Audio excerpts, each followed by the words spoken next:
Hello everyone and welcome back to another reaction video. Today we're taking a look at the unbiased history of Rome again, and this time we'll be taking a look at the Severan Dynasty. So without further ado, let's get going. Oh yeah, this is the intro from Overlord, season 1, if I remember correctly. Let me adjust the camera a bit. There we go. There we go.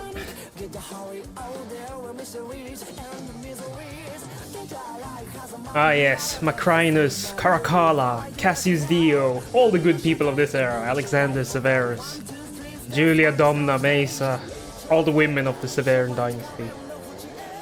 Alright, we got our players for this period here, lined up neatly in this awesome intro.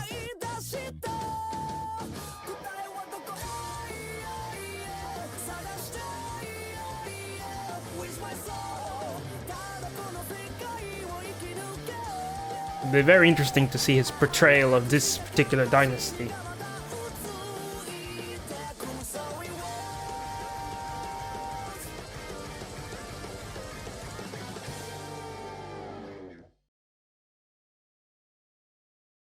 Last time on Unbiased History.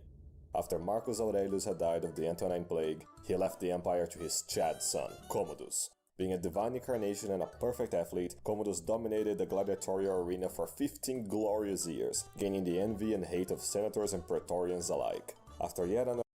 Oh well, yes. Commodus was absolutely despised by the senatorial order. However, there is plenty of evidence to suggest that he remained very popular with both the plebeians and the army. Now, the army was basically bribed, and that's why they were happy with him. But the plebeians pretty much appreciated his gladiatorial combat, though the combatants he faced all lost on purpose, because if you killed an emperor, well, you were going to get crucified for that, at best. So, well, regardless, he was popular. That is to say, though, he was not very interested in the business of administration, and left that task to his numerous favorites who ran the empire in his place. assassination attempt on their part, coming as poison from his own lover no less, he vomited it all out and went to his personal bath. His enemies then bribed his wrestling mate, Narcissus, to finish the job, and after a long struggle, killing Commodus.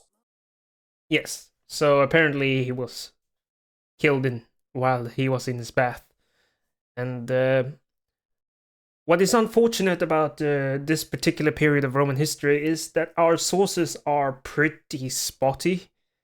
We have Cassius Dio, but he is of the senatorial ranks, so he's sort of biased. And then we have the Historia Augusta, which is a very, very unreliable work. And then we have some other spotty details from various sources. And it's quite unfortunate, because what tends to happen in Roman history is that the sources we have are extremely biased. And it's very possible that Commodus wasn't all that bad as he's been typically portrayed. Just fucking kidding. The historian Ridley Scott already debunked all this garbage, and with the Antonine Dynasty and the Empire now in shambles thanks to Commodus. If you recall what happened after the Julio-Claudian Dynasty ended, you'll know it's time for a year of not 4, but 5 emperors. You see, the Praetorians just didn't have the emperor killed without thinking of the repercussions. Yeah, this is common, as he just said, and this starts the year of the 5 emperors. We already had the year of the 4 emperors after the Julio-Claudians were... the Julio-Claudian dynasty died out.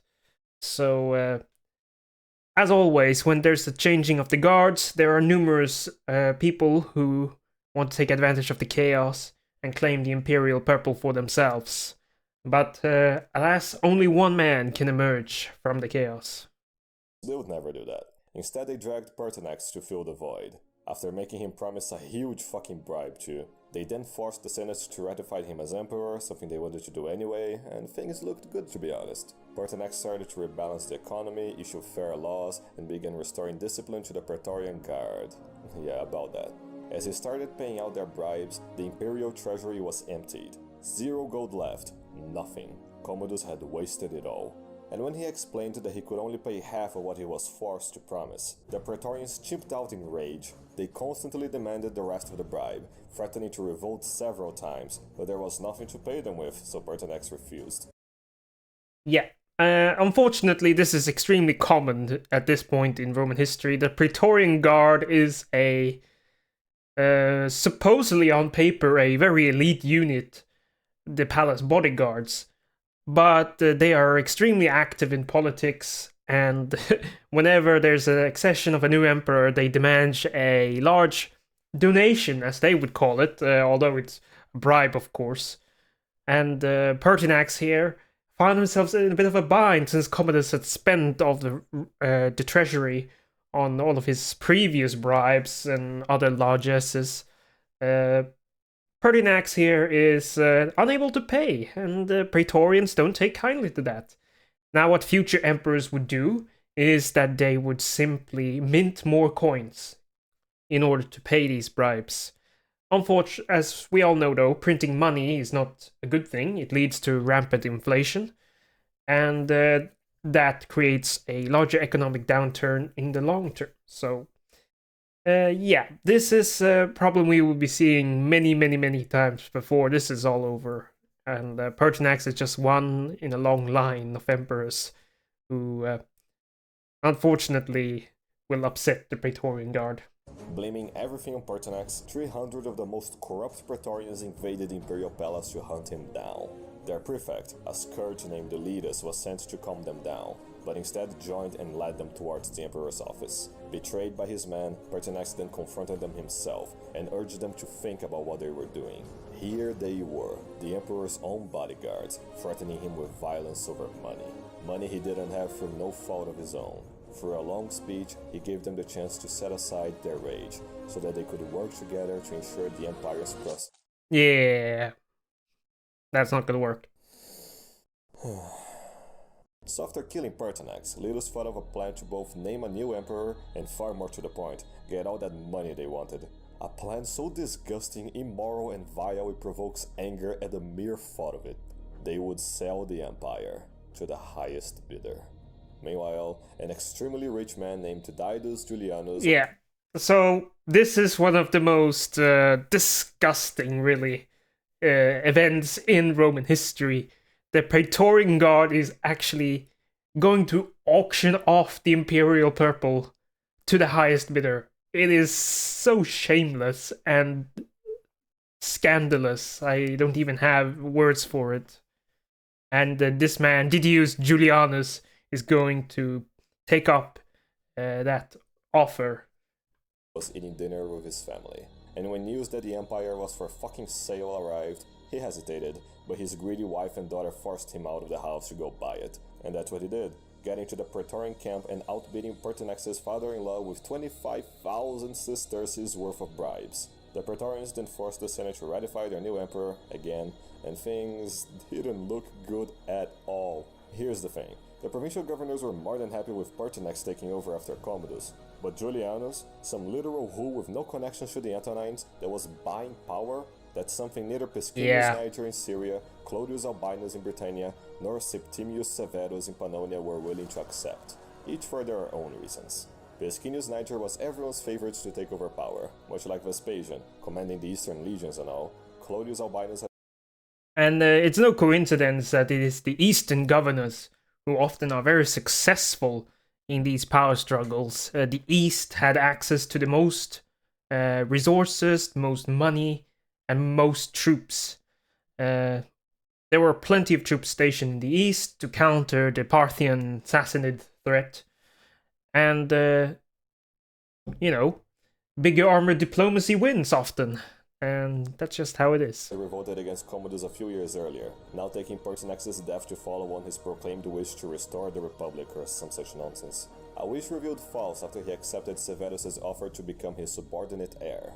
and as far as Severus could see, it was left to him to save the empire from those idiots. His origins date back to the destruction of Carthage, as several Roman settlers began to colonize the non-salted lands through the centuries, among them the Severans. Despite the Marcomannic Wars and the Antonine Plague in his way, Severus climbed the cursus honorum quickly. And after his wife died, Severus was told by an astrologer of a woman in the east destined to marry a king. He then tracked her down. Julia Domna was her name, being descended from one... Remember that name? Julia Domna is going to become a very influential woman in Roman politics.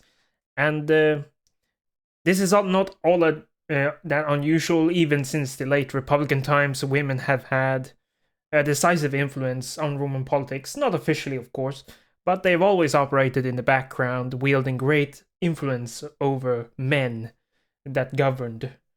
And this trend only exacerbates with the imperial system, where empresses or Augusta wielded great power through their husbands. And this is especially so in the Severan Dynasty. ...of the client kings Pompey had once set up, and a daughter of the High Priest of Sol. Coincidence? I fucking think not. With her, Severus had his first son, Bassianus, later nicknamed Caracalla after a Gallic cloak that he wore, and then a second one named Geta, a failed progeny, but such were the times. Julia Domina also had a sister, Julia Maesa, whom also had two children, Julia Suemis and Julia Mammia. Yeah, I know, they just love that first name. After receiving Marcus Aurelius' respect, Severus would then spend his days cleaning up after Commodus' mess, being eventually appointed to Pannonia, where he commanded 3 veteran legions, and where he received news of Pertinax's death. Duty-bound to oust the usurper, Severus marched south and occupied a growing city called Ravenna, where the imperial fleet was stationed. Ravenna is going to become one of the most important cities in the empire, and eventually it will be one of the Roman Empire's capitals. And why? Well, Ravenna is located in a more advantageous strategic position than Rome is. It is closer to the front lines of Cisalpine Gaul and the Pannonian provinces and Illyria and Gaul. It's closer to the front line, basically, and Ravenna is more easily defendable due to its geographic location.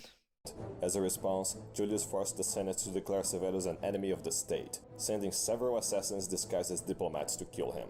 But whenever they got there, the moment they made eye contact with him, they either shit their pants or joined his side, often both. Despised by all except the Praetorians that he bribed, Julianus sent them to defeat Severus, getting all annihilated by him. I don't know what he was expecting. Severus then camped outside Rome, and instead of taking it by force, he sent an ultimatum for the Praetorians to deliver Letus and all the Praetorians who partook in killing Pertinax. Their comrades betrayed them in a second, and Severus had them all executed. Julianus was later dragged to a dark room, and before being executed, he cried, "But what evil have I done? Whom have I killed?" And I can answer that. 1. Listening to his wife, and 2. By consequence, himself. Yeah. The Senate then recognized Severus as the new emperor, not that he cared. If you notice, at this point, the Senate will recognize the one who has the most swords. That's just how it is at this point. The Senate has absolutely no influence, really. Sometimes they manage to scheme a bit to get their favorite on the throne, but often they are intimidated into recognizing whoever the army or the Praetorian Guard prefers.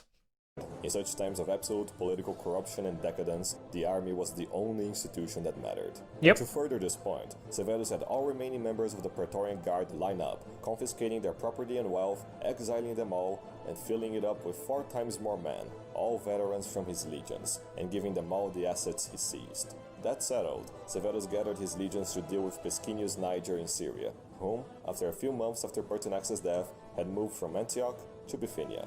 In the same time, Severus had marched south, deposed Julianus, rested a bit, sailed west, and arrived in Bithynia.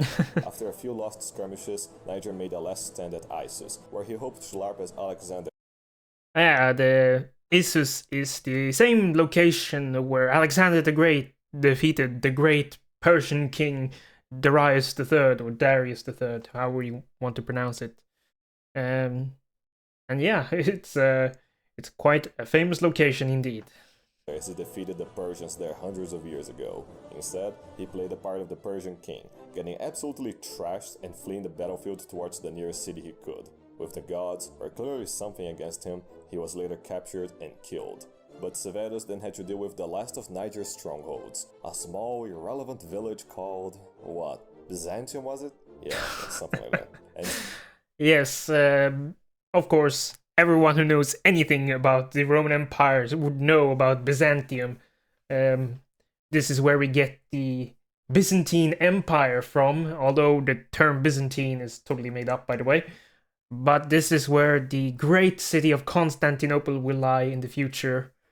But at this point, it is a relatively minor city called Byzantium. And it's been there for a very long time at this point. There's been a settlement there. But at this point, it's not relevant in the grand scheme of things. soon it became clear just how fucking hard it was to siege it. It took Severus 2 fucking years to finally capture. Yeah, Byzantium was in an extremely advantageous geographical location, surrounded by three sides, by a river or an ocean, or by the straits, rather. But still, there was only one way to really attack Byzantium/Constantinople from. And that is why it became such a defensible location in the many centuries to come. It, and it made him so mad he ordered all fortifications of the city destroyed, hoping it would be forgotten to time. And when you make Severus angry, the consequences are severe. For the Parthians, most of all, he just invaded them with no warning, killed a bunch of barbarians to vent off, then returned to the empire. Speaking of barbarians, Severus had camped his legions on Thrace on his way to Rome, which is where his pleb soldiers kept being bested in sports by a local Romano-Thracian teenager. Defeating all his pleb troops with ease and rivaling his best man with his 8-feet stature, the young Maximinus Thrax took over the emperor's horse, demanding to be led into the legions. He lacked discipline, but the legions were already mostly plebs anyway, so why not?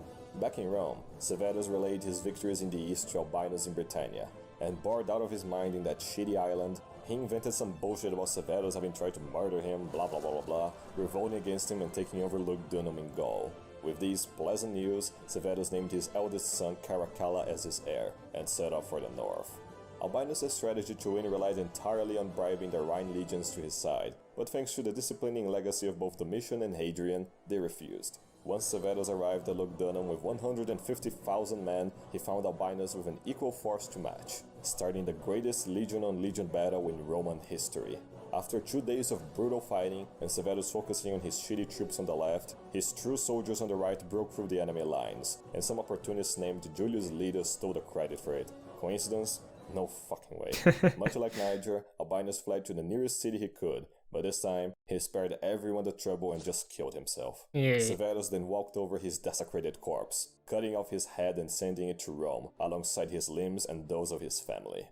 Having won the civil war, Severus ordered an empire-wide purge of all supporters of Niger and Albinus, killing some 30 senators in the process, and giving all their property to his soldiers, then doubling their annual pay for good measure. His reasoning being that he could either bribe his pleb legions into compliance at the expense of the economy to prevent any revolts, or he could rely on the Senate's wise administration to ensure peace in the provinces. Fat fucking chance. So he... Yes, so... Severus focused on the policy of pleasing the army, as many had done before him, and he drastically increased the salaries of the soldiers. And this would start a rather unfortunate trend, whereby now it's not only the Praetorian Guard who's being constantly bribed, now the army is gonna want to be bribed every time there's an accession of a new emperor. And if the emperor cannot pay or doesn't want to pay, then the army will depose him and elect one of their own to the imperial purple. And, this drastic pay raise is gotta be paid for somehow. And, what Severus decides to do is to deflate the currency, devalue it, basically, by lowering the amount of gold and silver that is used in every coin. He based the currency to pay what he needed, which would become a standard practice. Yeah. Like he said there, before the denarii was 98% silver content, and now it has been diluted to 50%. And this is a trend, like he said, that will only continue as the centuries go on, and it becomes quite a headache for future Roman emperors to deal with, because a debased currency is worthless. And this is a problem countries are still grappling with today in some countries. And as you can imagine, a debased and worthless currency does no wonders for your economy long term. And it hadn't taken even a couple of years before his new praetorians started getting filled with corrupted plebs, as their prefect, Plautianus, would soon show. Predictably, Severus Plautianus is the praetorian prefect under Severus, and he will become a rival power center and will be very influential over Severus, much to the annoyance of Julia Domna. Found the administrative life of an emperor absolute torture. Caught between correcting for the Senate's incompetence, the plebs' idiocy, and the Praetorian Guard's growing corruption, he decided to do what he was best at, fucking off to the provinces and killing Rome's enemies. Getting back to Parthia, again, after they decided to mass their armies for an upcoming invasion. But Severus saw through their shit, preemptively invading and ransacking his way down the Euphrates, a Roman tradition by this point. And after Julius Letus failed repeatedly to take the city of Hatria, along with plenty of insubordination on his part, Severus had him executed, and then personally tortured the inhabitants of Hatria with a long siege, annexing all the surrounding areas of northern Mesopotamia and letting them stay abandoned in a sea of red. Now here's something both neat and depressing. Severus also expanded the empire deep into the desert, asserting dominance over several oasis cities, such as Palmyra. There he met a single civilized noble family, which so impressed him that he gave them Roman citizenship as well as his first name. And here is where the Odenathus family started out. Oh dear, oh dear. Now that's a lot to cover here. Severus was quite rare among Roman emperors in the fact that he campaigned very successfully against the Parthians. And like they said, he annexed northern Mesopotamia, which is a great boon for the empire. And he expanded the Roman East in general. And he put in place the Odenathus family here. Odenathus will become a troublesome family in about, 100 years? Not even 100 years.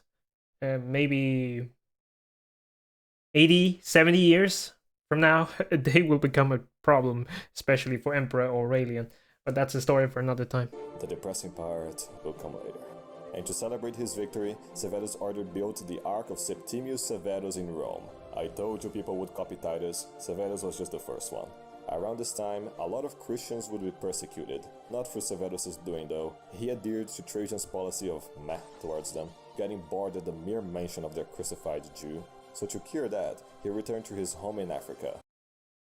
Yeah, Severus continued the classic Roman policy at this point of persecuting Christians and Jews, although he wasn't especially, eager to do it. Some emperors were really, really out to get the Christians and the Jews, really tried to purge them from society. And like you said, from Severus's perspective, this was just a meh thing. It's what we've always done, and we'll continue to do so. Campaigning deep into the Sahara, expanding the empire to protect his home city of Leptis Magna. Meanwhile, Claudianus was playing the part of Sejanus, abusing power, demanding personal loyalty, thinking himself the hot shit, you know the rest. Back in Rome again to oversee his unimportant brother's last moments, he testified against Claudianus' crimes as prefect, dying shortly after. It was then that Caracalla approached his father, warning him of a praetorian plot Claudianus was crafting against him. The Severans then faced Claudianus, struck him down, and ordered his execution. Once dead, and his family exiled to Sicily, the full burden of the state fell on Severus once more, driving him so suicidally angry that when news came that the Picts were stirring up trouble in the north, Severus took the chance for one Here we go last again. campaign. But that was the last nail in the coffin. both for Severus' patience and his life. The moment he arrived in Caledonia, after rebuilding Antonine's wall and marching south, the Picts fled to the highlands like the cowards they've always been. Such was their cowardice, in fact, that not only did they only attack when the Romans weren't looking, but they abandoned their women and children in the lowlands. Furious to the core at their cowardice, Severus became yet another emperor to advocate barbarian genocide, ordering the absolute slaughter of the Picts with his immortal words: "Let none escape sheer destruction, not even the babe in the womb of the mother."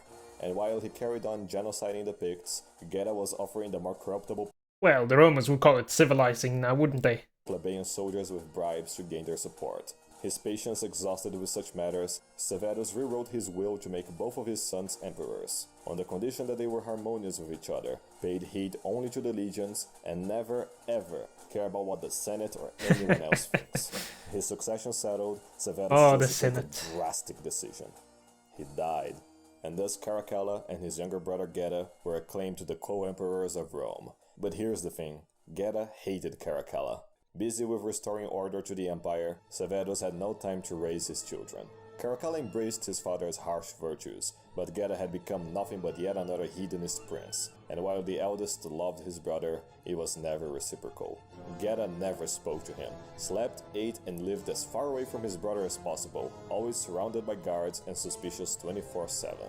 Some have suggested that they split the empire between themselves. Caracalla got the west and Geta got the east, but the former refused. It was a really stupid idea. Nah, that's not a fair deal at all. The East is much more powerful and rich than what the West is, so yeah. I can see if this arrangement actually happened, it could not last. Caracalla could never accept such a division. Seriously, what kind of retard would permanently split the empire between two brothers like that? Oh, well... Stupid. So the field was left to be resolved by their mother Domna, whom dragged both of them into the same room to talk unarmed. You know, it was the typical drivel, "You're brothers, you're supposed to love yourselves, violence is not the answer, blah blah blah." A speech so boring and annoying to hear that the guard standing outside just stormed in without orders and murdered Geta in front of her. Absolutely devastated at his brother's death, Caracalla called on his other praetorians. Yeah, I'm sure he was absolutely mortified. Wink wink. Yeah, Geta doesn't last long as co-emperor. Gets assassinated fairly quickly on in his reign. He reigned for 2 years, I believe, until he was assassinated, so... well, that's the end of him. To deal with his brother's assassins, and once he finally calmed down, he assumed the unwanted burden of being the sole emperor. To show his love for his deceased brother, Caracalla ordered all plebs who had ever negatively influenced Geta to be executed, killing tens of thousands of plebs in the first year of his reign. For now Caracalla held nothing in his heart but disdain for plebs. To start out his reign, he had the homes and businesses of thousands of plebs in Rome demolished, and in their place he ordered the baths of Caracalla to be built. And as it would turn out, the Baths of Caracalla is about his only lasting legacy on Rome. And it's a very impressive bath, and Romans love to have their baths. By far the best of its kind to ever grace the Eternal City. Shame it was flooded by plebs. Next, he ordered an edict that made every single man in the empire a Roman citizen. Yes, all pleb men were citizens. Yeah, I forgot about this part. This is actually his greatest legacy, and it's a big one. Roman citizenship has been traditionally limited to those in Italy, and then it has been selectively extended throughout the years, and it's been a very slow process. So, to make everyone citizens, at least all males, everywhere, is a big deal. It's a really big deal. And it changes the concept of Roman citizenship entirely from being this selective elite group to being this all-encompassing sense of identity that is being shared wherever you are in the empire. Wherever you go, you can be a Roman. And yeah, that's a big thing. Now. Just so that now they were forced to pay taxes, the fucking madman. After having his former... They were all ulterior motives, of course. This was not an altruistic move. Former wife strangled in Sicily and erasing all mentions and portrayals of Geta in monuments in which he didn't look very good, all of them that is, Caracalla sought to emulate Hadrian and travel through the provinces of the empire, and as Hadrian did, starting in the Rhine, where he crushed an incoming Alemanni invasion, taking the title of Alemannicus Germanicus. As he continued his travels, he demanded that all cities he passed through build great monuments in his honor at their own expense. And once they were finished, he either ignored them or ordered them destroyed for not being up to his standards. He then held massive parties, hoarding all of the city's food and inviting no one to them. And on that topic, he only ate fish food when it was far enough inland that it became an expensive commodity, demanding luxurious seafood for dinner and executing all plebs who didn't comply. One day, one of Pertinax's sons had the audacity to call Caracalla Geticus, implying that he killed his own beloved brother. Safe to say such insults didn't go unpunished. As he left the west, he extended his disdain to the barbarians in the east, demanding several high-ranking Dacians to be taken hostage and imprisoning the Armenian king to emulate Trajan, and then setting sail to the vital province of Egypt. But to his dismay, once he arrived, the citizens of Alexandria saw fit to welcome their emperor with a play that mocked his brother's death, spreading the abhorrent lie that it was him that killed Geta. That made him very angry. And when you make Caracalla angry, well, tens of thousands of plebs were then slaughtered in Alexandria. Oh dear, The city here we set go. ablaze and the legions allowed to plunder it at will. As he reported his deeds to the Senate, Yeah, Caracalla was not a nice guy by any means. He was quite brutal and also noted for his lavish bribes to the army and his cruel punishment and assassinations of his political enemies. he told them nothing but the truth. It was the whole city of Alexandria that was guilty, then persecuting Greekoid philosophers just because he could. Not that he really cared about what the Senate thought. Being a true son of Severus, he gave only the legions his attention, raising their salaries and giving several surprise bonuses so that civil war was an impossibility. And with the empire now prospering thanks to him, Caracalla was greeted by the Parthian king. After centuries of getting their teeth kicked in by the Romans, the Parthians came to negotiate an alliance, through an arranged marriage no less. Caracalla agreed, traveling with his family and men to Ctesiphon, where he married the Parthian princess, ushering a new era of peace and tolerance between Romans and Parthians. Yeah, right.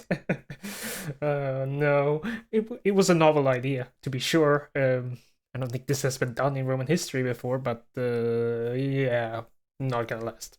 No.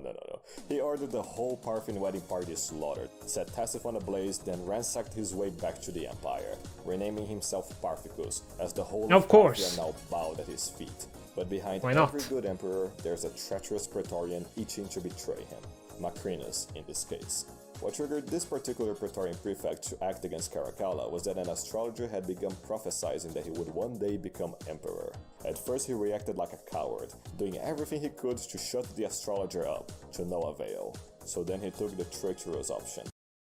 A chill afternoon in the desert, as Caracalla was looking for a place to piss in the sand, Macrinus approached a disgruntled soldier whom the emperor had denied the promotion to centurion earlier. Step by step he neared Caracalla, Macrinus telling the other Praetorians everything was fine, and before Caracalla knew it, he was being backstabbed to death. The assassin was then shot down, but too little, too late. Now, we've been here before, with the Praetorians having Oh killed yeah, the we've been emperor. here before. Macrinus, after failing to find anyone to buy the position with bribes, he did the next worst thing, and just took the position for himself. And the Senate did their duty to recognize as emperor whatever man the Praetorians forced them to.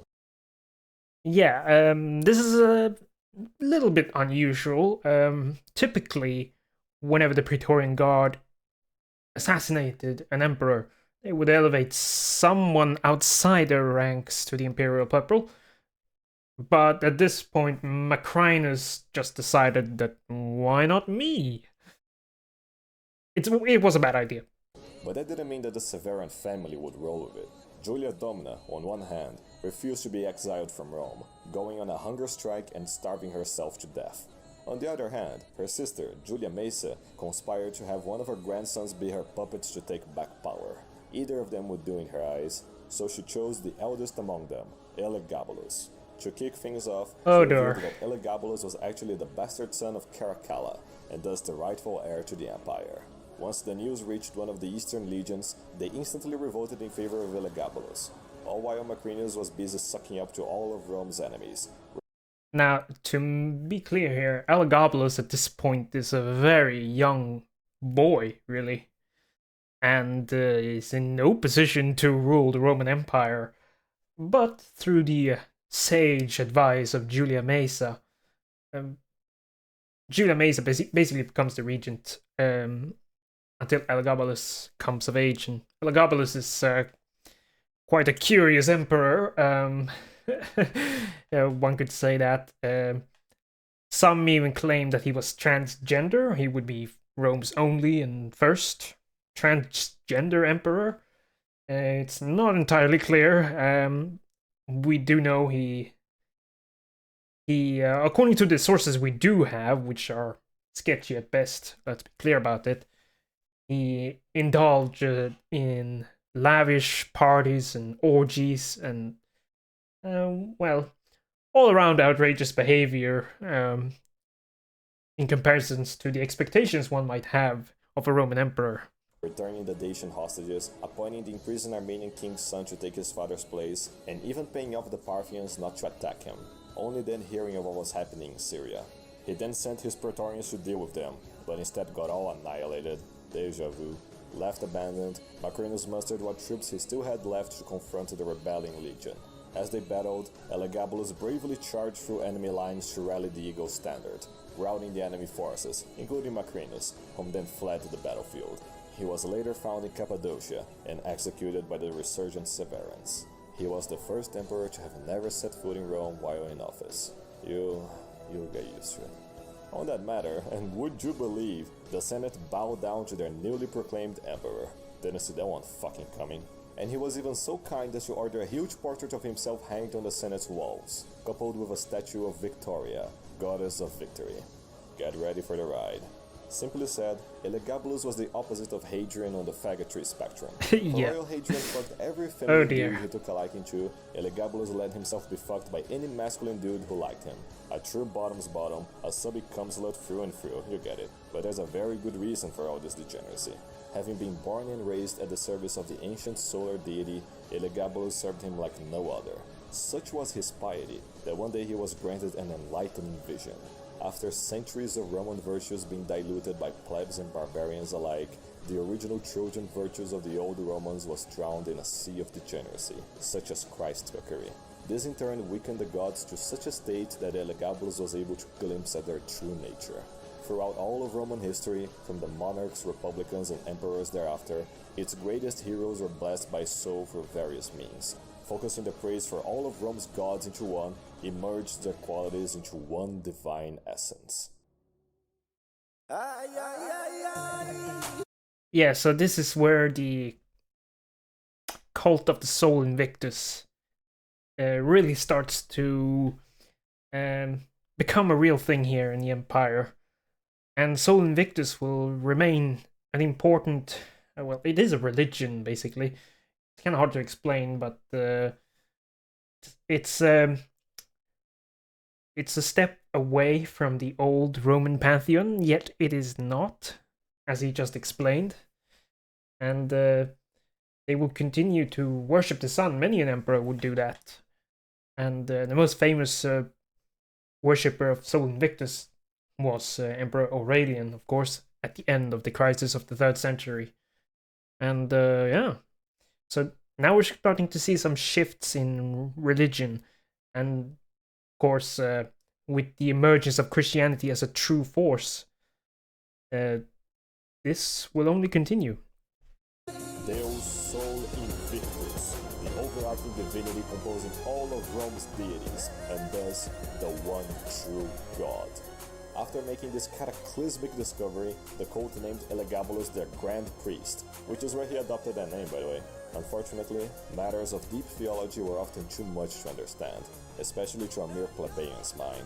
So Elagabalus, learning of the degenerate cesspool Rome became while being dragged around by his grandmother, he chose to fight degeneracy with degeneracy. To ensure no one could ignore his divine message, Elagabalus indulged in the most obscene, debauched taboos in Roman society. That's Not only what did the he dress, act, history and tells speak us. like a woman, but an unashamed whore. Not only making sure everyone knew he got fucked daily by his slave chariot driver, Hierocles, but expressing delight every time he was called Hierocles' queen. During the nights, he stood naked outside his bedroom, soliciting any passerby to come fuck him hard in his bed. At dinner, he served his guests delicacies like camel hooves and parrot brains, and if they didn't eat it, he released lions to eat them instead. Whenever in a high place, he threw gold at the streets to watch the plebs kill each other over it. In the imperial palace, he had big-titted women stripped naked and forced to push his chariot around while being lashed. Oh boy. And big-dicked men organized in lines according to their dick size, and giving them government positions to match. And one day he ordered that a lion, a monkey, and a snake be thrown together.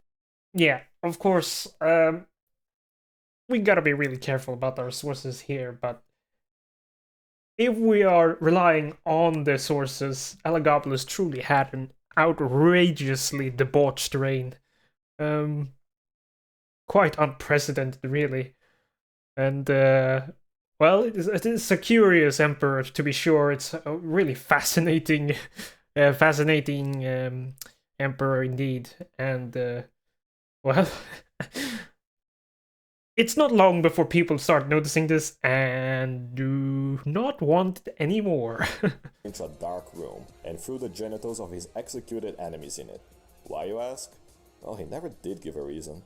This outrageous behavior for an emperor had everyone's eyes on him, which was precisely the point. Having finally gained their attention, Elagabalus then began spreading the word of Sol Invictus, that all Roman gods were but partial derivations from his divinity, and that the end of the world was nigh. Nah, he didn't share that with them. Included in his religious reforms was that no god could be worshipped without first praising the sun, although it did take some getting used to it. Paramount to his reforms were the triumph-like festivals of a divine black meteorite representing Sol Invictus, which was paraded around in a glorious chariot for all to admire. And finally, the creation of a special festival date dedicated for Deus Sol Invictus, celebrated every winter solstice at the 25th of December in place of Saturnalia, which would become so popular that the Christcooks would steal it for themselves centuries later. Yeah, this is not all unusual. Christianity has, throughout the centuries and millennia, adopted several pagan traditions and made it their own. It's not at all unusual for a religion to do that, especially one so long-lasting and well-spread that Christianity is. So this is something we still have around today. Being righteously forced to participate in such festivals, not the same meaning, of course, at the threat of being crushed under a giant mound of flowers, the senators and praetorians grew to hate Elagabalus. It also didn't help when he took a Vestal Virgin as his wife, among the 5 or so wives he had in total, and I'm not making this up, asking his a Vestal Virgin for a wife, yeah. That is not a thing. You do not take a Vestal Virgin as a wife. That is sort of nullifying the whole point of a Vestal Virgin. So, yeah, the decadence is incredible, really. Doctors for a sex change operation, but that proved to be too much, even for him. What also didn't help was that Julia Maesa had been using her grandson's authority to grab as much power for her as possible, even forcing herself into Senate hearings. A woman in the Senate. That's unbelievable. Blasphemy. No wonder Elagabalus wished to replace them all with women. Might as well at this point. And good thing that Elagabalus never served as the puppet her grandmother wanted. Completely autonomous in his religious mission, Maesa was then forced to rely on Alexander Severus and his mother Julia Mumia to ensure her position. Yeah, so Julia Maesa saw her grandson's outrageous behavior and convinced Elagabalus to accept Alexander Severus, or Severus Alexanders, however you want to do that, as his Caesar, his heir, to, calm any interest scheming against her. This would ensure that there would be a competent successor whenever Elagabalus died, or, Securing the fact Alexander was far easier to manipulate, she tricked Elagabalus into naming him his heir, while he didn't have any sons of his own. He would only later find out it was part of her plot to kill him. After assassination attempt later, all coming from the Praetorians and masterminded by Mesa, Elagabalus dodged them all, and as punishment revoked Alexander's status as imperial heir. And just to fuck with them, he spread the rumor Alexander was near death, triggering Mesa and thus the Praetorians immensely. After showing them Alexander to reveal everything was fine, the Praetorians acclaimed him as Caesar. Elagabalus then stepped up, ordering the execution of all who did so, and with his mother by his side, the Praetorians then encircled the young emperor, murdering them both right then and there. Why is it that divine emperors only ruled for a couple of years, I wonder? With his rule ended and body thrown to the Tiber River, Elagabalus' cousin Alexander was acclaimed the new emperor. I'm gonna cry a lot editing the next episode. But the qualities that made Alexander such a good puppet also made him a cowardly crybaby. His mother, Mamia, knew that well. So to try and blur the fact Rome was now at the mercy of her puppet, she compensated by organizing an advisory council led by the two senators still worth a damn in the Senate. Those being Oppian, the greatest Roman jurist of all time, named as Praetorian Prefect, and none other than Cassius Dio, one of Rome's greatest historians. Yeah, Vulpian and Cassius Dio, two giants in Roman political life at this point. Cassius Dio is known to us as one of the greatest Roman historians, and his work is invaluable, especially for this era, because he lived in this era, and let's be all clear about it. Cassius Dio was from senatorial rank. So he had vested interests, like many of his fellow historians. They were extremely biased towards anyone who was against the Senate and so on. But nevertheless, Cassius Dio's work, that which has survived, unfortunately not all of his work has come to us in the present day, is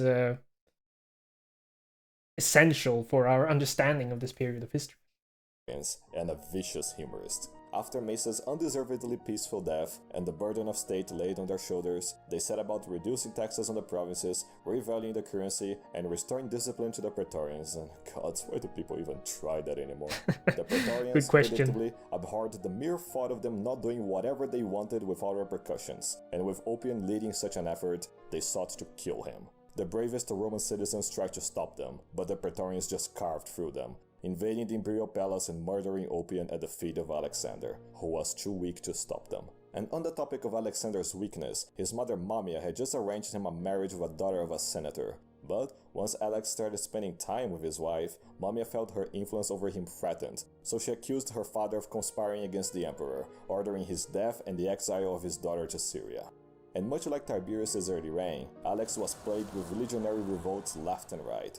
No one wanted to swear allegiance to some mama's boy, much less with him reducing their payments. His Severan predecessors were right all along, as it turns out. And then the last leg of his administration, Cassius Dio, also became the target of the Praetorians' rage, with his sarcastic comments leaving nothing to the imagination.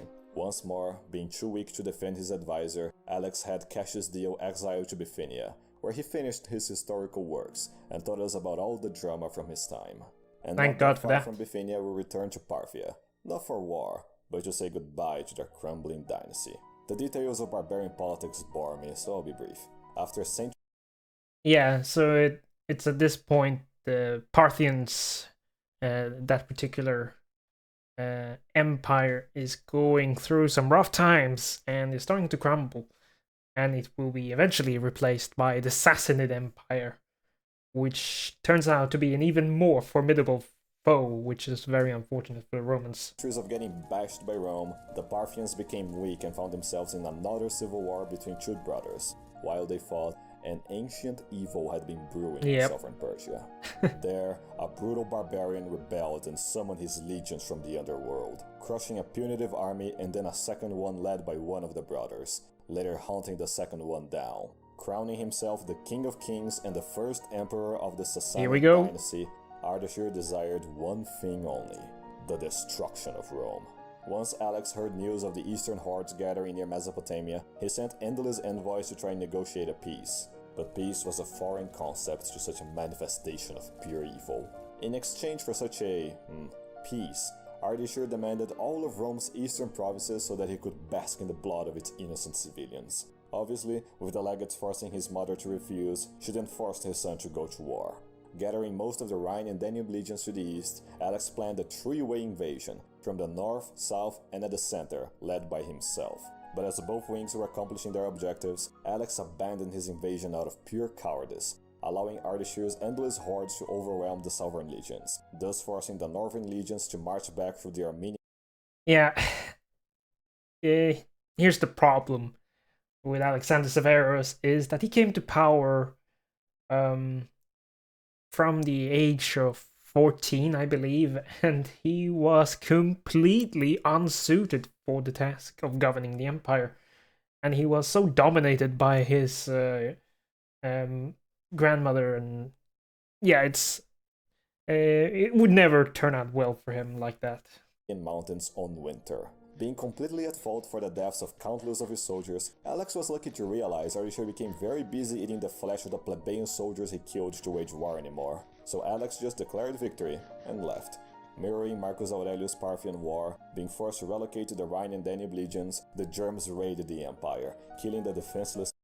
Another problem that will be recurring, the advent of the Sassanid Empire and the constant conflicts with them will often force Rome to redeploy troops from the Danubian and Rhine frontiers, leaving them very vulnerable to barbarian invasions.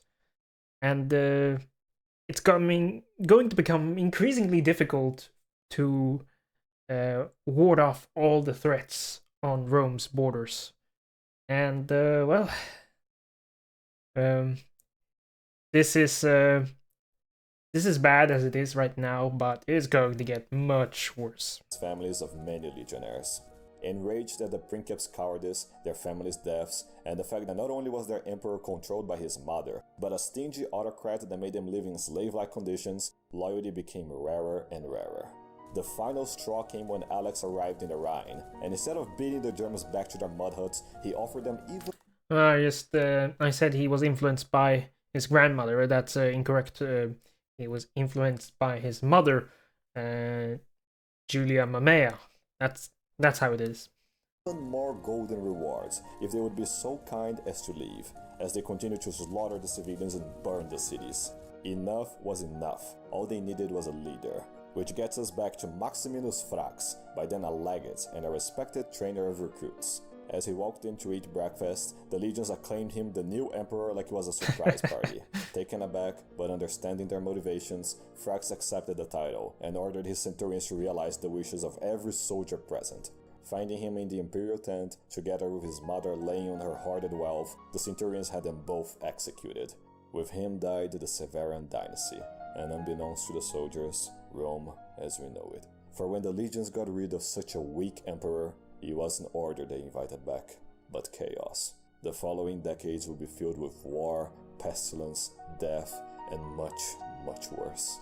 Only a miracle will save Rome from what's to come. Here starts the crisis of the 3rd century.